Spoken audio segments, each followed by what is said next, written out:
ವಂಶಿ, ನಾನೀಗ 3 ತಿಂಗಳ ಗರ್ಭಿಣಿ. ಈ ಮಗುವಿನ ತಂದೆ ನೀನು. ಅದನ್ನು ಮಾತ್ರ ಮರಿಬೇಡ ವಂಶಿ. ಚೆನ್ನಾಗಿದೆ ಕತೆ. ಅಷ್ಟೇ ಚಂದವಾಗಿ ಮತ್ತೊಬ್ಬರ ಮನಸ್ಸಿಗೆ ಮುಟ್ಟುವ ಹಾಗೆ ಕಥೆಯನ್ನು ನೀನು ಹೇಳ್ತೀಯ.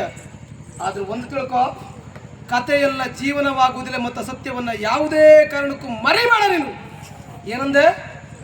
ಗರ್ಭಿಣಿಯ ತೊಂದರೆ ಎಂಥದ್ದು?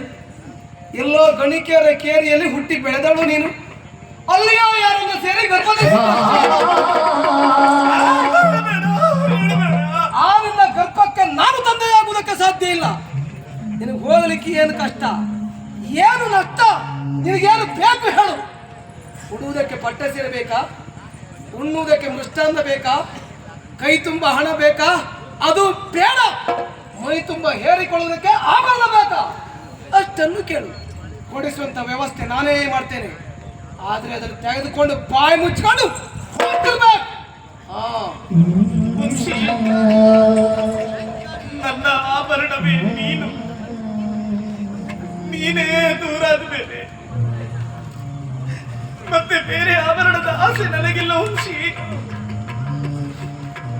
ಈ ಜೀವನ ಉಸಿರೇ ನೀನು.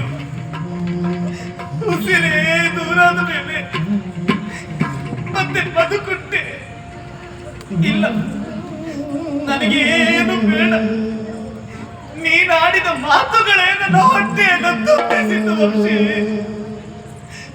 ಮನಸ್ಸಿಗೆ ಸಂತೋಷ ಆಯಿತು, ಸಂತೋಷ ಆಯಿತು.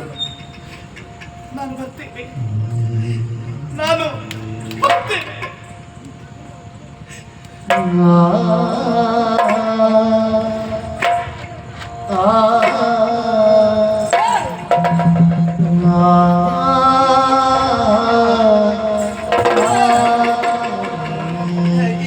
ಏನಿಲ್ಲ, ನಾನು ನಿನಗೆ ಕೊಟ್ಟದ್ದು ಕಡಿಮೆಯಾಗಿರಬಹುದು.